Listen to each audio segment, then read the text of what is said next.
Somewhere long forgotten by everyone. It used to be a grand building. Now it's nothing more than a pile of rubble. No one comes here anymore, nor does anyone care about what once happened here. Although, this place does have something to do with the story I'm about to tell you. It was before I became a harbinger, and before Linny and the others joined the House of the Hearth. Due to certain events, I first killed Klærvi and then her mother. And this is where it all happened. You were the one that killed Klærvi? Patience now. Allow me to explain Klærvi's side of the story first. I'll start from the beginning. Klærvi was 6 years old when she was brought by her mother, Crucibina, to live in the House of the Hearth. From the outside, it seemed like a fairy tale. A thriving family made up of kind adults and friendly children. Crucibina was the knave at that time, and the House of the Hearth was under her control. She was Klærvi's mother by blood, but she was also the mother to all the children in the house. Klærvi was happy here, for a time. But she quickly realized that being part of this family wasn't a fairy tale at all. It was a kind of purgatory. Purgatory? Exactly. The House of the Hearth takes in war orphans from all over Teyvat. But as for how to raise them, that depends entirely on the person in charge. Crucibina came up with a novel idea. She would teach the children to fight, force them to duel each other, and then crown as the king of the house the child who proved themselves most worthy of inheriting her title. It's difficult to estimate the number of children who died or were maimed in the process. There's little I can say about the ones who died. The ones that emerged with permanent injuries, on the other hand, well, they still served a purpose. They would be handed over to the doctor to be experimented on, or sent away on dangerous missions. Nothing more than tools to be used and then discarded. So those were the experiments Klærvi was talking about. But what actually happened to her? You said that Klærvi was Crucibina's daughter, so if Klærvi tried to convince her to stop what she was doing, Crucibina probably would have listened, right? Despite being Klærvi's mother, Crucibina cared little for her daughter.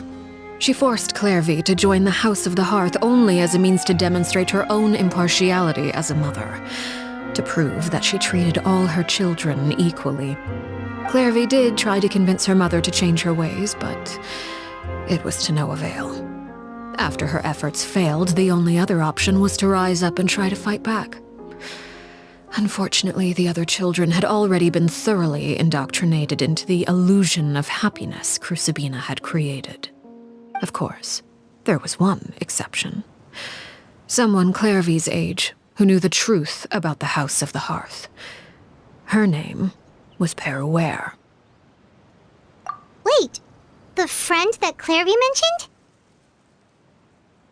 Friend, huh? I suppose we can call her that for now. Klærvi was a cheerful and passionate person with a tenacious spirit. Perruere, on the other hand, was rather cold-blooded. Her cold-blooded nature allowed her to see through Crucibina's facade. Yet, it was also this cold-bloodedness that prevented her from acting against it. At least at first.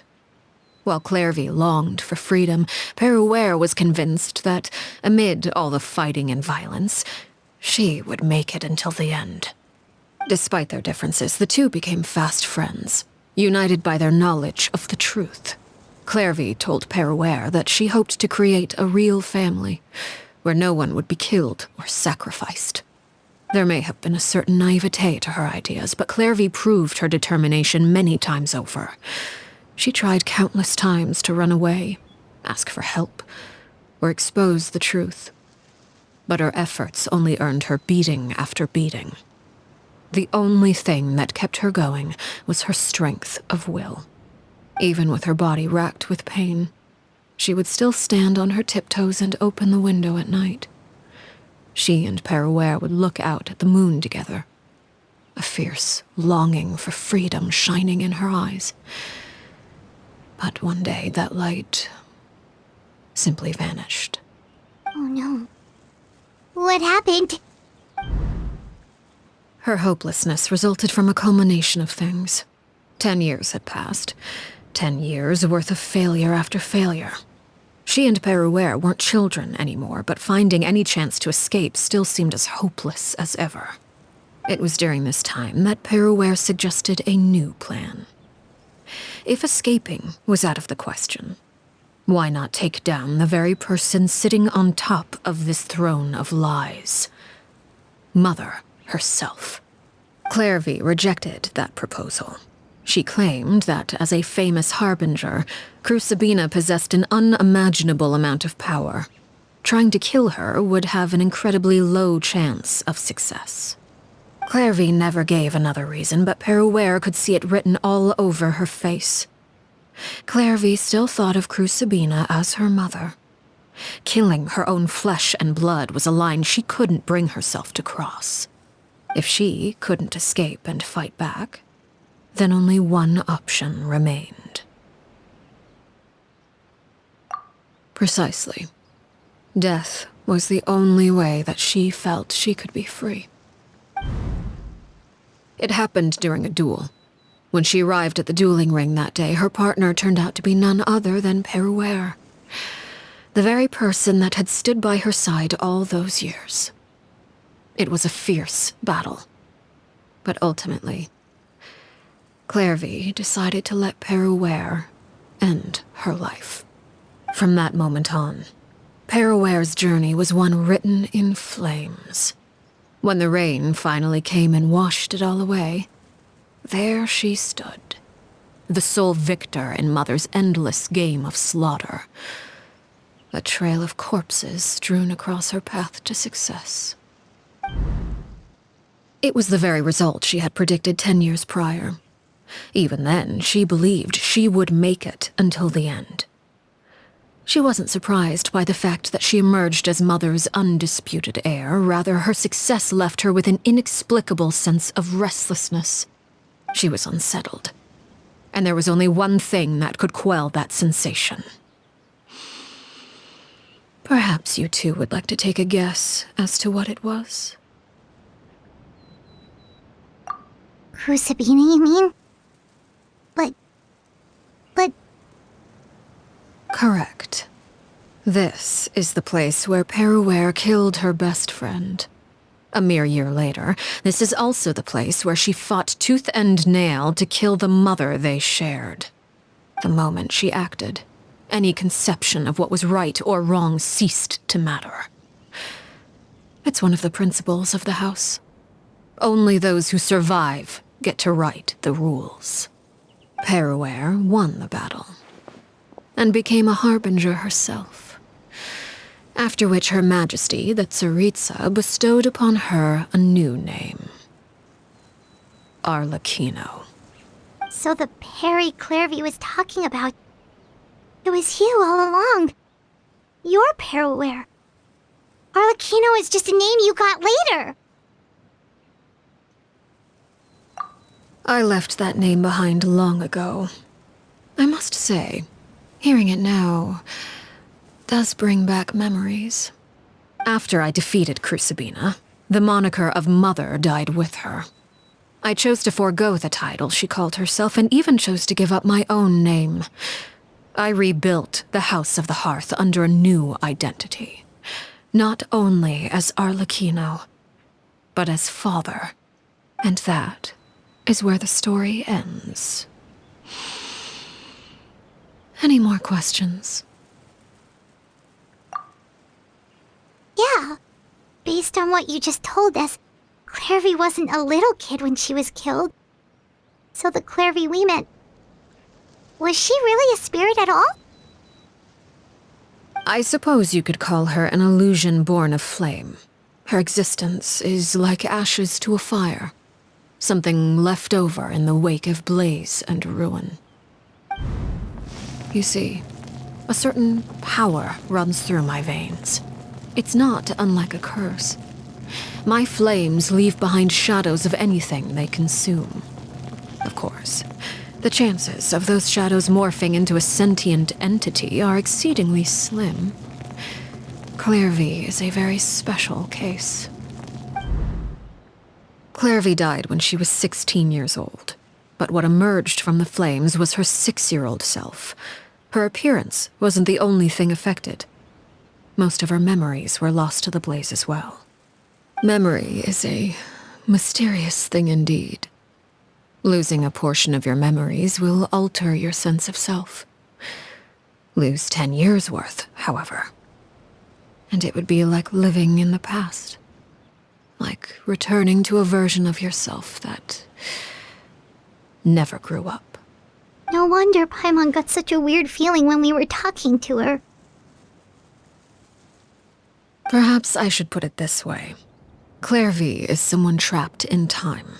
It may seem like she exists with us in the present, but she truly lives in the confines of her own past. So if all of that is true, then you must have known about Klærvi for a long time. Indeed. She's a rather volatile and unstable entity. Sometimes she would look after the children. She's even saved some of their lives. But other times, she would hide from me and become obsessed with revealing the truth about the house to anyone who will listen. Shadows don't have the capacity to learn or grow. Any new information they encounter is quickly forgotten over time. Your attempts to expose Klærvi to sunlight, they failed, yes? The reason is actually quite simple. In Klærvi's mind, the house is impossible to escape, and it is this very perception that traps her there. But no matter. All I have to do is kill her again, and all will be resolved. I don't anticipate so much as a single speck of ash will be left behind this time. Wait! Paimon can understand why you might want her gone, but isn't there another way? So what if she's trapped in her 6-year-old self? She's still your friend! At least talk to her first! It's too late for that. She broke the rules, and now she must be punished. That goes for Filial and Nantoy as well. She's had quite the effect on them. I hope you understand the difference between Crucibina and myself lies in our formulation of the rules, not our policy for enforcing them. Upholding the rules without question is a trait we both share, because that is how a household should be run. Is this really what you want to do? Whatever could you mean? Don't you want to say a proper goodbye at least? Whether as a killer or as a father, there are two things that must be avoided at all costs: anger and sorrow. Anger makes you impulsive.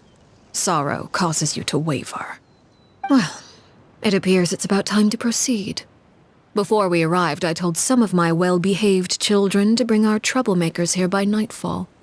I do believe I've kept my end of the deal. I give your friends quite a bit more time.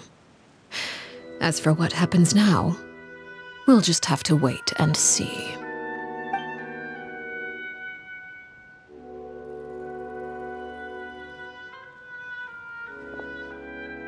Here they are, Father.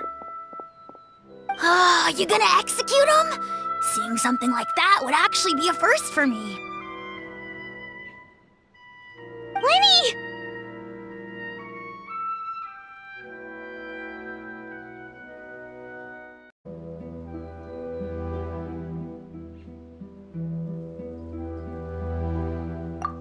I'm sorry. I heard about how you helped buy us more time. But I still failed. I couldn't find a way to fulfill her wish. Huh? Are you... Perry? Indeed, it's been a while, Klærvi. Perry! Shh, stay right there. I'm sorry to postpone our reunion, but first I believe certain scores need settling.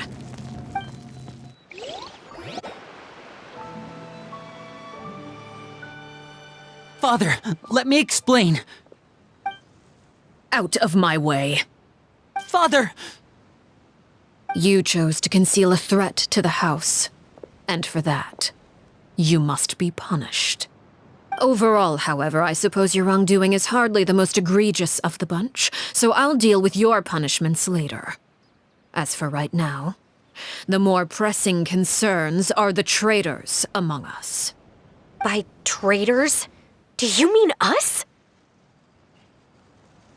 Father, let me explain. We didn't mean to...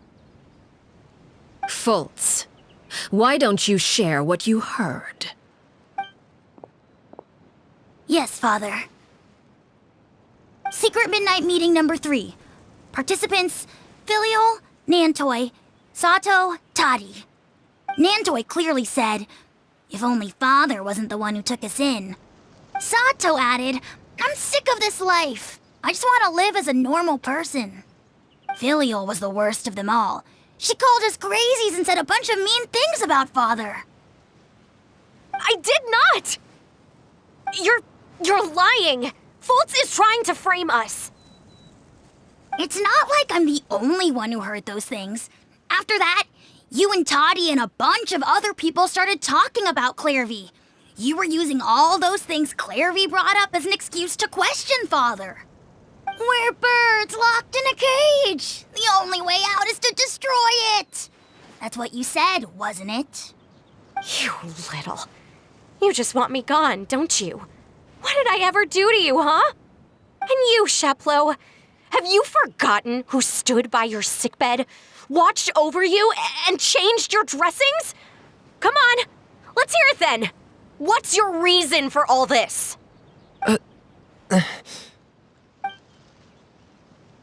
You're wrong, Filial. We don't want you to die. You're our family. Liar. You wouldn't be doing this if that were the case. So why? Why have you backed us into a corner? We all live in the House of the Hearth. You know the type of work we do, Filial. A single betrayal can cost dozens of us our lives. It's not like it's never happened before. That kind of thing is hard to forget. That's why the House of the Hearth cannot tolerate any form of betrayal. Ever since we came to Poisson, you've had 7 secret meetings. A lot of the things you talked about really crossed the line. You've been spying on us for half a month? Wait a second. Now that I think about it, the move to Poisson was just a way to make it easier to spy on us, wasn't it? Because we were all in one place. You've had this planned all along. Filial, Nantoi, I'm sorry. I owe you both my life. I owe Klérvy too. If it weren't for all your help after I got poisoned, I wouldn't be standing here today. If this were any other situation, I would do anything to repay that kindness, even if it cost me my life. But rules are rules. I'm sorry. My hands are tied. Why? Why? That's enough, Filial.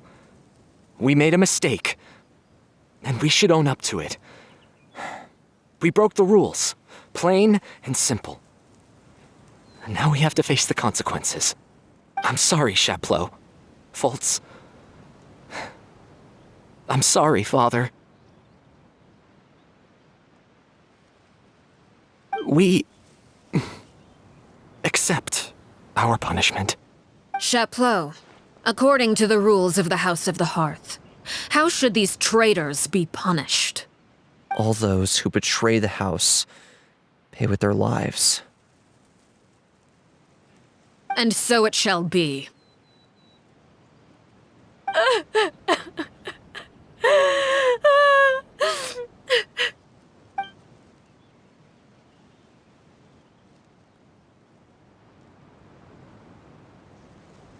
Father, please wait!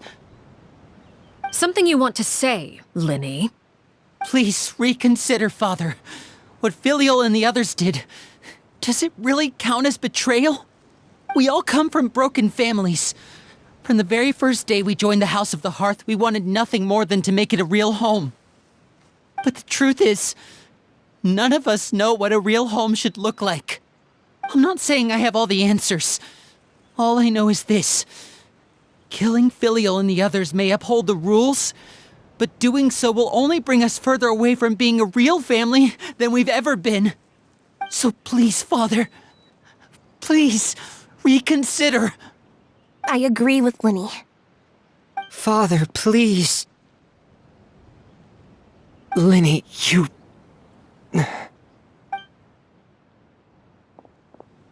I also agree with Linny.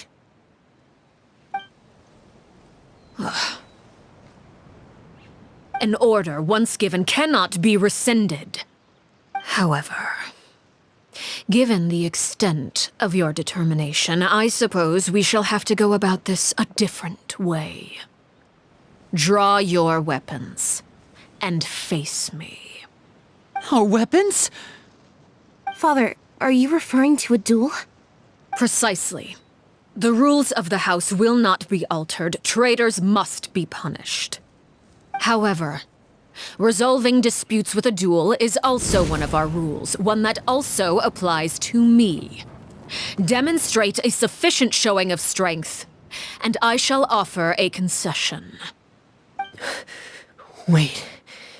Beat Father in a duel? Impossible. Father is way too strong, even for Linny.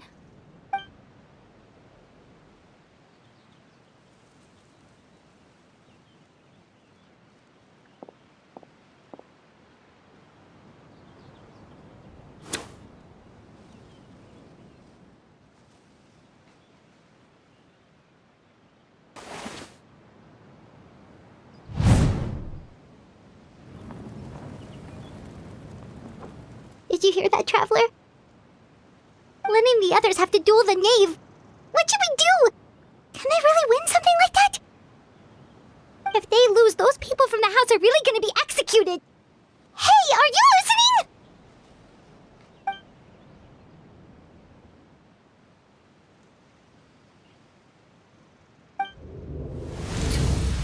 Don't you want to say a proper goodbye at least? Anger makes you impulsive. Sorrow causes you to waver.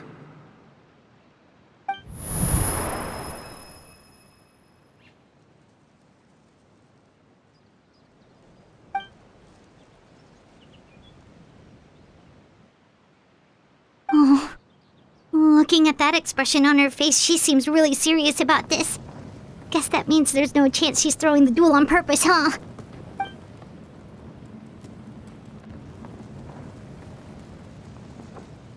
When guests are around, families are often on their best behavior, and any disputes are less likely to escalate.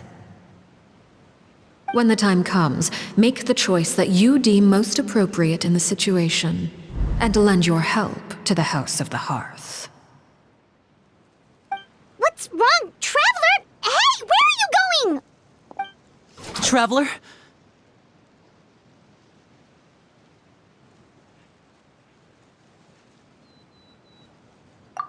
You're asking to join the duel against the knave? I'll allow it. We do have a ready-made dueling ring at our disposal, after all. All I would advise is this. Keep a firm grasp on your weapon, and give it your all. Any less, and you may just lose your life.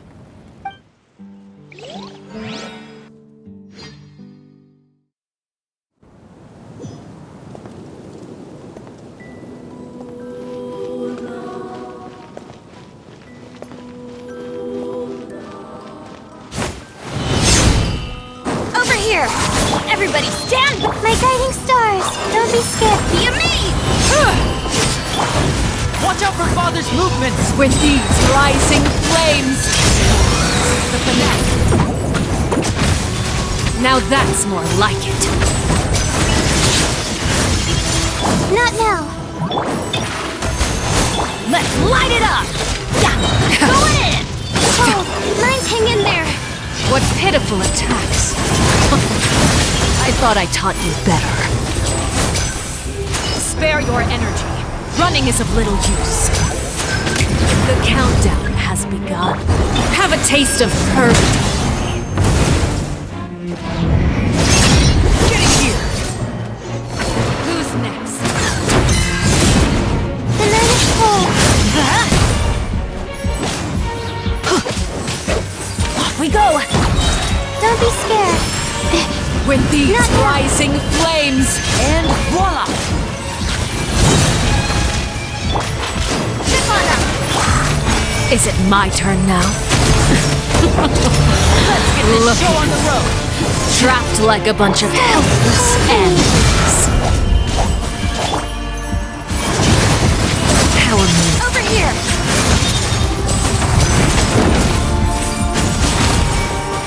Surprise! My guiding stars. Cold. Mine's Everybody stand back!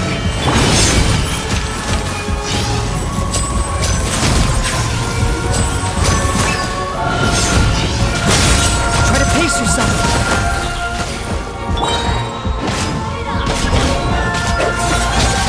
The countdown has begun. Like a fly tangled in a web. Teamwork is dreamwork! stars. Shine for me. With these rising flames, proved to be a worthy opponent after all. Have a taste of purgatory. Let the magic begin! Over here! Father's even stronger than I expected.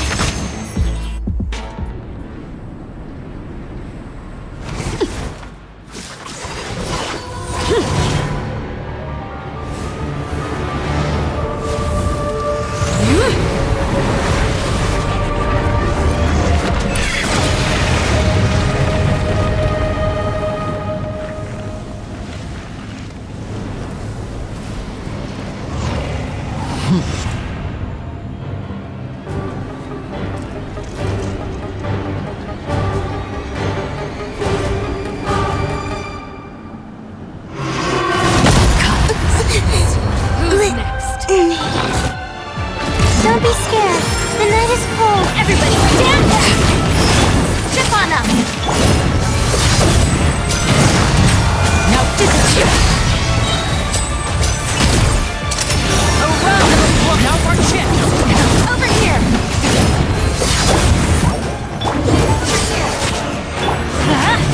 I'm going in!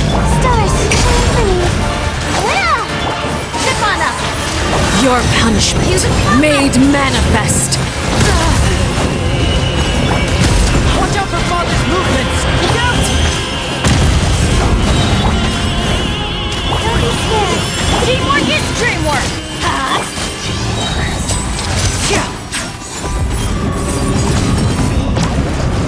The sun and moon have set. Only ruin remains. And now's our chance! Over here! Light it up! Here comes the finale. Off we go.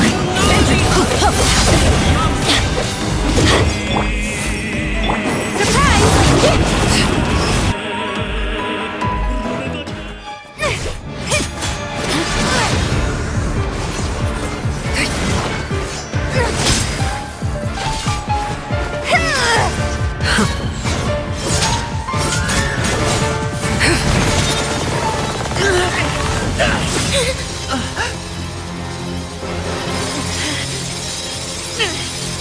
You should know better than to crowd in one place.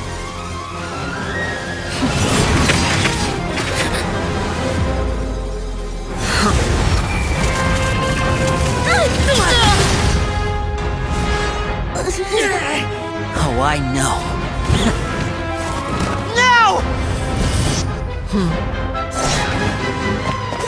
I'm sorry, Father!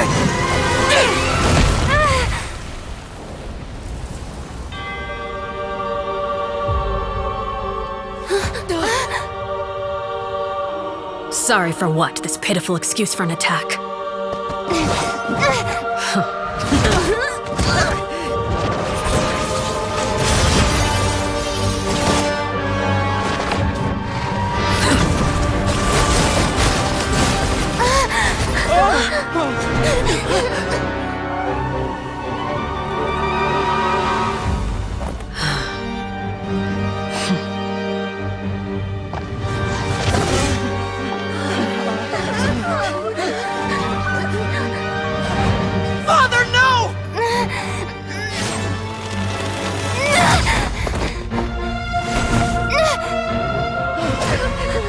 Made it out, did you? You're stronger than I expected.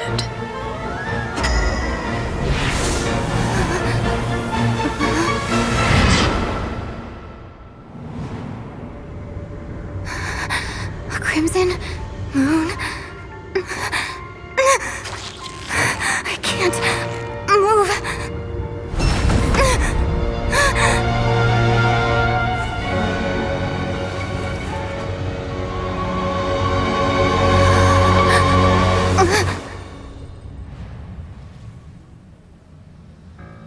Still, not strong enough to beat me.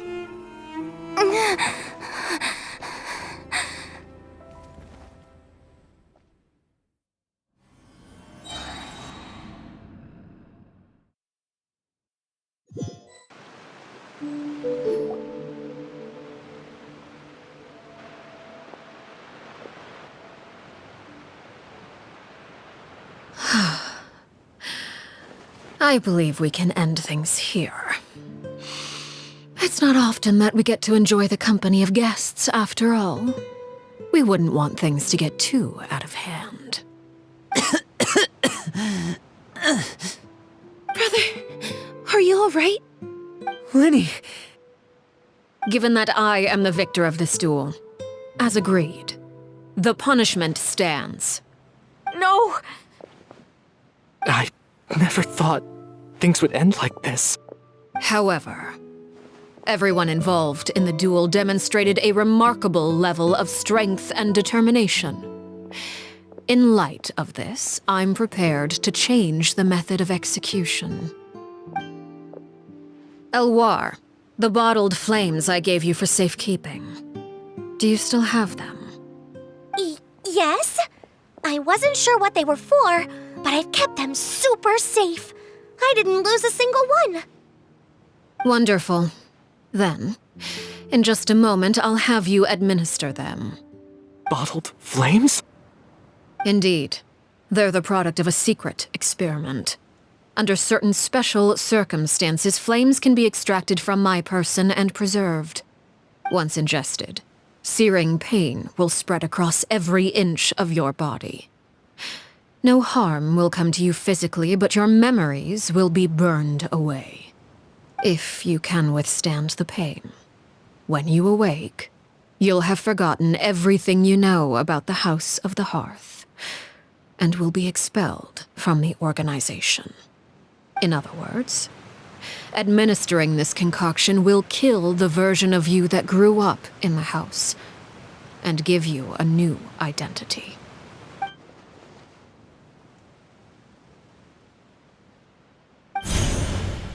Memory is a mysterious thing indeed.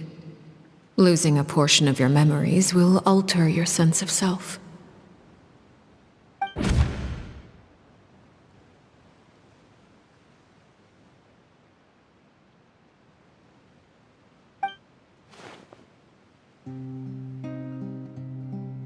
So, you're just letting us go, Father? You misunderstand. Memories are extremely important. Once consumed by flame, the version of you standing before me will die, and our secrets will die with you. So no, I don't intend to just let you go, because the person who survives will be nothing but a stranger. Even so, I won't have to live in fear anymore. I'm sorry, Father.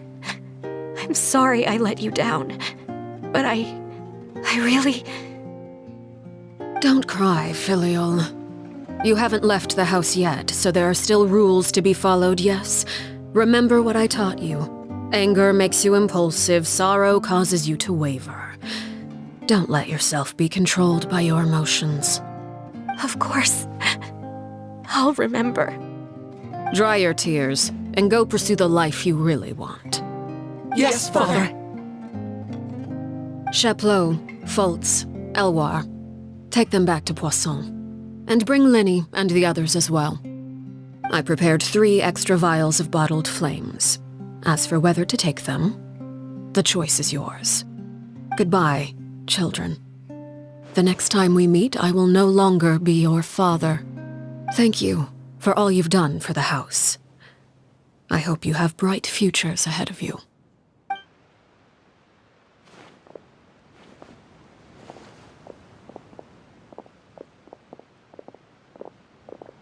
Father!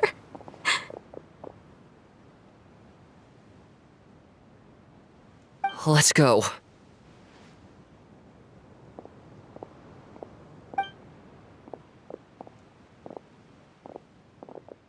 Here, grab my arm, Lemmy. I'll help you walk back. Thank you.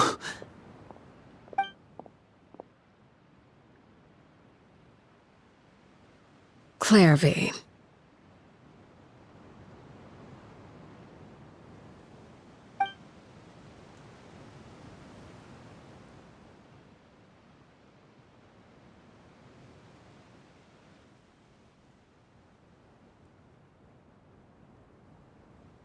Can we talk now?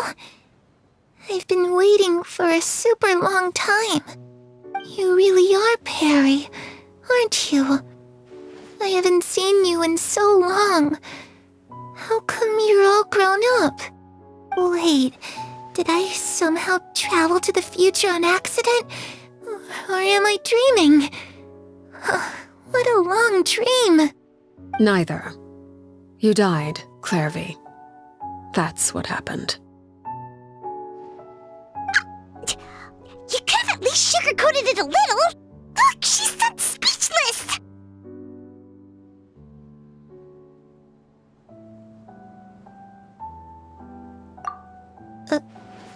Oh. Okay then. Huh? That's it? You accepted it just like that? Yep. If that's what Perry says happened, then I believe her. Perry wouldn't lie to me. Plus, I don't really need to know why I'm like this. I'm more curious about what happens in the future.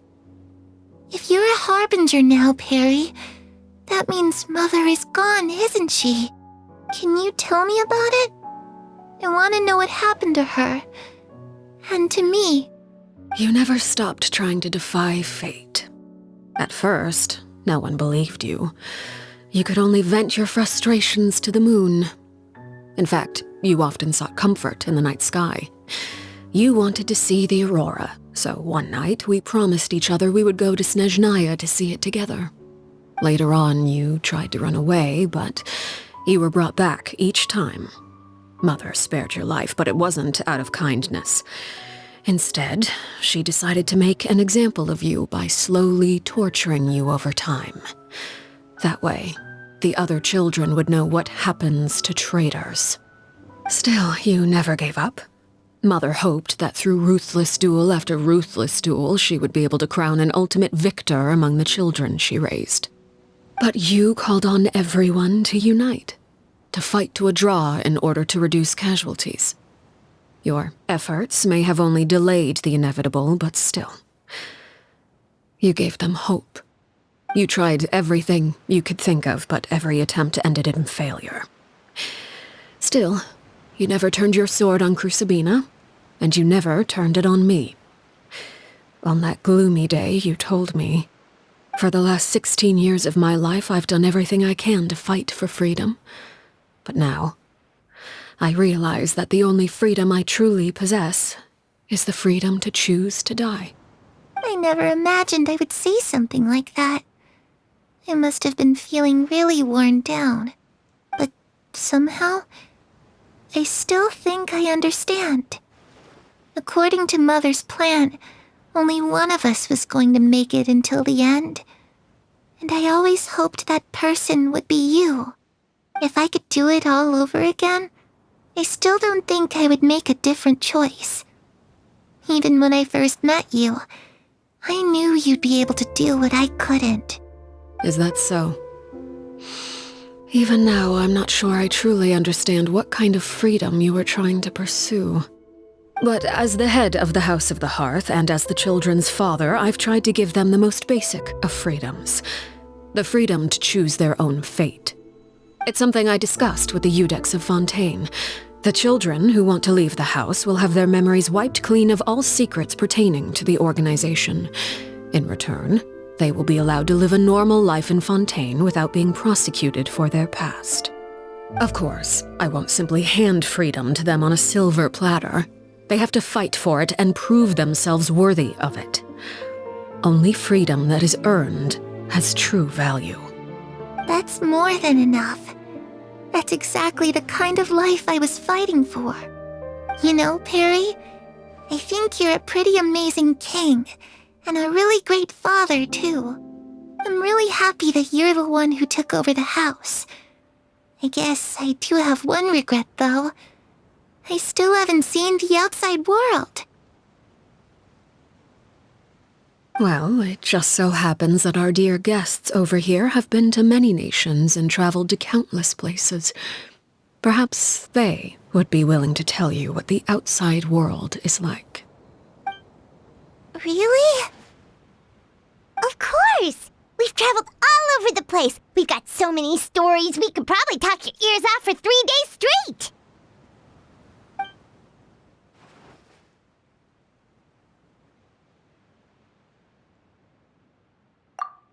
You know, I used to dream of being a bard. Playing the lute while singing into the winds of freedom. Even if there was no one there to listen, I would have continued to sing no matter what.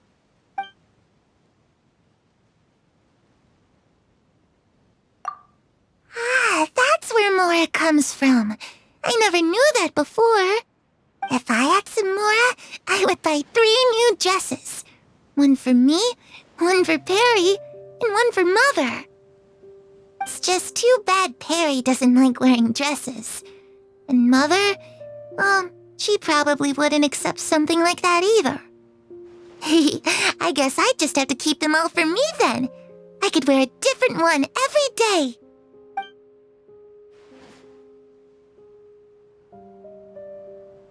Those yokai you mentioned, what do they look like? I once saw a drawing of this one guy with horns on his head and a super scary face. Are there any yokai like that? Oh, sounds like you're talking about an Oni. Yep, we've met one, and let Paimon tell you, they're not nearly as scary as they look.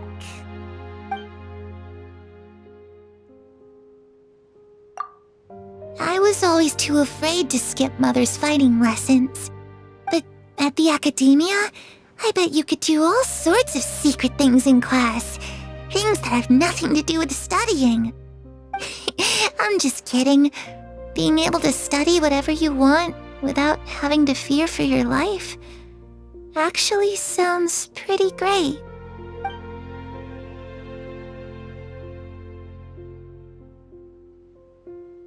The situation was super dangerous. Lenny and Lynette were accused of committing a crime, and they were going to have to stand trial at the Opera Epicles. Oh no, that must have been hard for all of you. What happened next? Don't worry, we were able to turn the situation around super quickly, all thanks to Detective Paimon, of course. How'd you do that? Come on, tell me. Okay, so it was like this. After the failed magic show, we rushed to the scene and...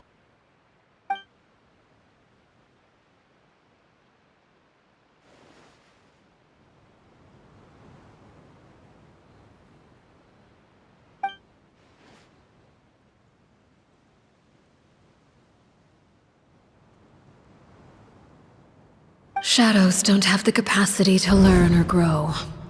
Any new information they encounter is quickly forgotten over time.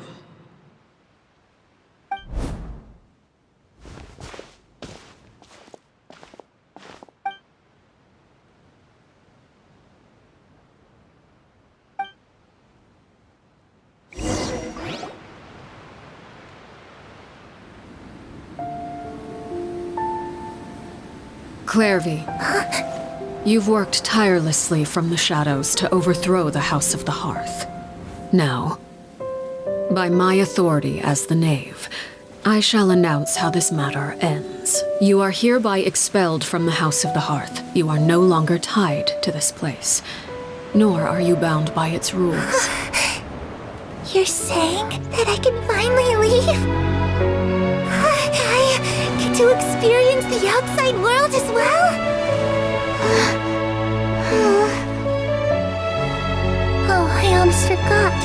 There's no getting older for me. Still, seeing who you grew up to be makes me really happy, Parallel. Take care of yourself. Goodbye. May we meet again someday.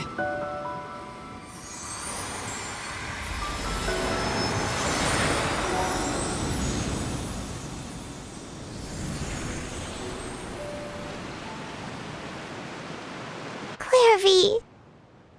She left so soon. Paimon didn't even get to finish her story. I also have certain sentiments left unsaid. I wanted to tell her that the aurora I saw in Snezhnaya was just as beautiful as the ones in the pictures. But a shadow's memories reset at dawn. Had we delayed any longer, we wouldn't have had the time to say goodbye. Whatever regrets may linger, let them be lost to the coming of a new day. Father?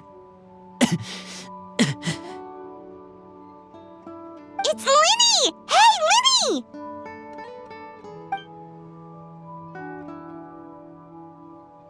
What is he doing back here? Let's go check it out.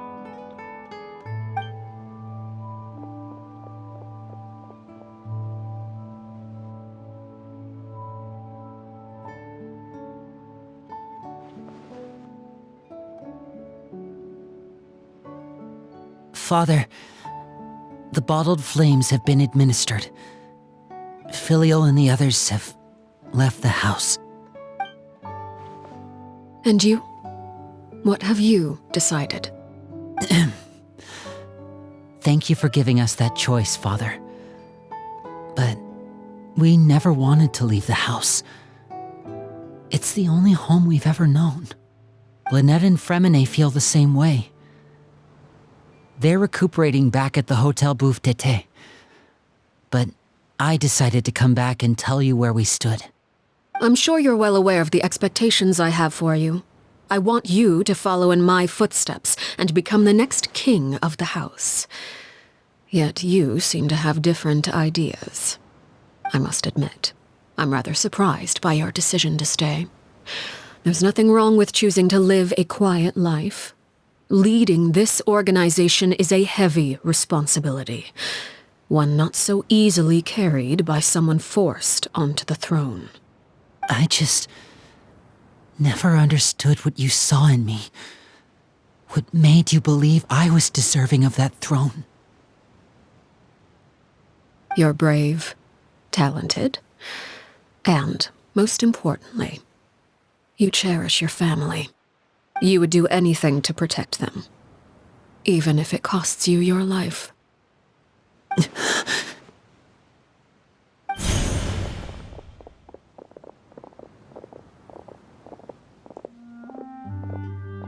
Speaking up back there was so brave of you, Linny. It's all thanks to you that we were able to convince Father to back down. You're a hero, Linny. Hero. Father is the real hero. Had Father gone all out during the duel, there's no way I would have walked away with my life. She must have had it all planned from the beginning, from the very moment she suggested a duel. I'm not deserving of that title. I'm not strong enough or smart enough. You're wrong. In my opinion, all you need to be deserving of the throne is conviction and the necessary strength to act on it. We may have different ideas of what it means to be a family, but you can hardly be said to lack conviction. What you truly lack is strength. For someone of your talent, though, that's something that will come with time. Even without that strength, you still chose to face me in a duel, even though the odds were stacked against you. That capacity to honor your convictions is what I truly see in you. Father. No one knows what the future holds, what tragedy or triumph may be in store. Being at the head of this organization requires the strength of will to face whatever comes. Caution will only hold you back. If reaching a certain standard were required to go after what you want, I would never have succeeded in killing my predecessor. Back then, there was still a considerable gap between our abilities.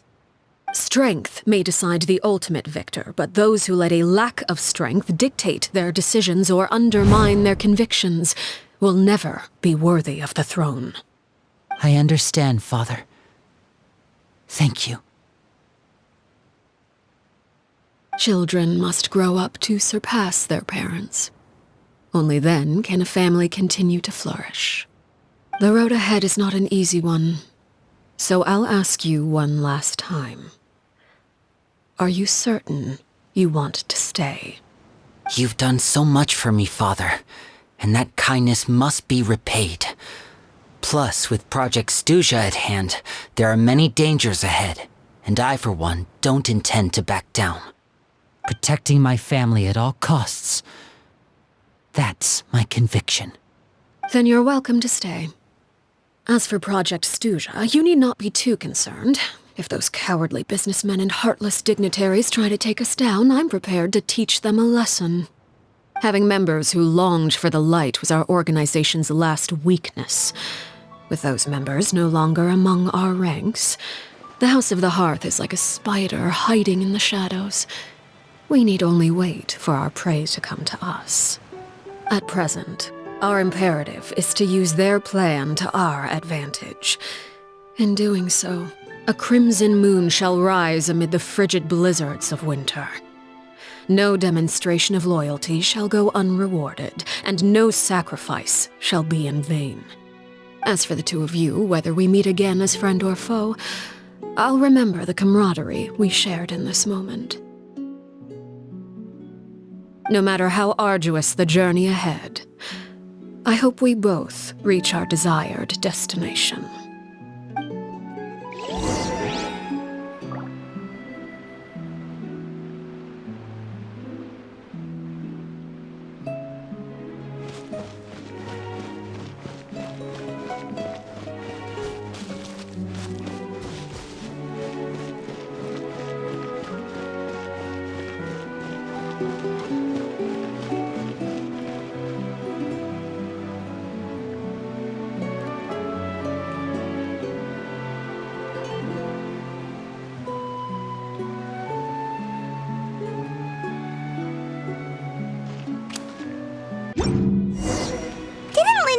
Lynette and Fremine were recovering at the Hotel Bouffe d'été? Oh, Paimon wonders how they're doing. Maybe we should go check on them.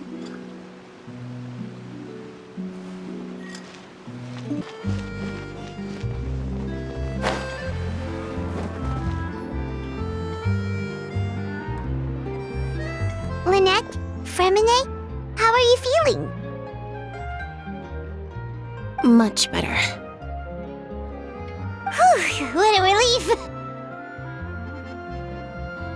What about you? Are you feeling alright? I knew you'd come out unscathed. Us, on the other hand, well, we've been bedridden for 2 days. I couldn't even turn over. Oh, and I wanted to ask, is Klérvy gone? Linny and the other members have left Poisson and returned to the House of the Hearth. According to him, there haven't been any more sightings of a spirit roaming the house. I see. I'm glad. Father came to check up on us 2 days ago and told us about what happened with Crusabina and Klérvy. Actually, I've met Crusabina before.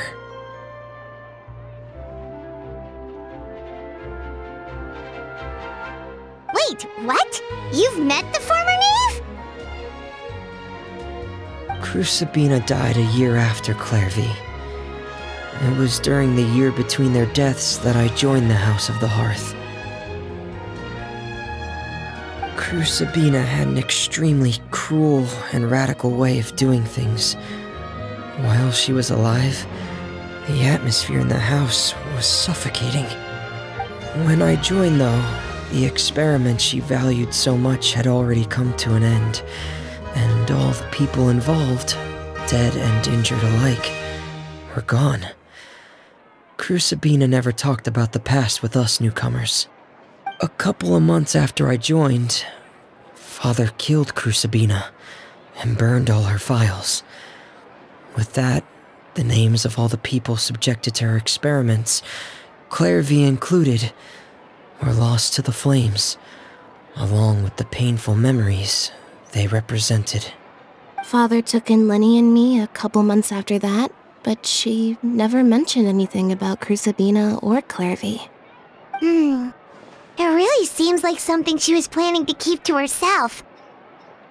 The last time you talked to her, did she mention why she kept it a secret for so long? She said she didn't want us to be affected by the darkness of the past. She was worried we'd develop a false sense of gratitude towards her if we knew about it. The foundation of a family should be free of any corrupting influence. Whatever happened in the past, it has nothing to do with who we are now. And that's what Father told us in the end. But I still thanked her for everything. It was only after hearing about what Sabina did that I finally realized how insignificant our lives could have been. The members of the house meant nothing to her. To say that she valued them in any way, even just as a tool, would probably be giving her too much credit. If Father hadn't taken over the House of the Hearth, I probably would have already... Father rarely brings up the fact that she saved us. She doesn't believe that being indebted to her should be what ties us together. But even if we didn't owe her anything, we would still choose to stay. Because this is our home. We may have arguments or times when we feel wronged. Some people may even choose to leave. But as long as Father is here, we will always have a home. Whether the path before us is bathed in sunlight or shrouded in shadow, we'll follow Father wherever she chooses to go. So I wanted to say thank you for helping us make it through this crisis. Without your help, we could have lost a lot more along the way. Oh, we didn't do anything, really. Of course. You're welcome anytime. Are Filial and Nantoy okay? I actually saw them at a cafe this morning. They didn't recognize me. From what I could tell, they were drinking coffee and talking about one of the operas that started running recently. They seemed happy. If I had to take a guess, I would say they finally found the kind of life they always wished for.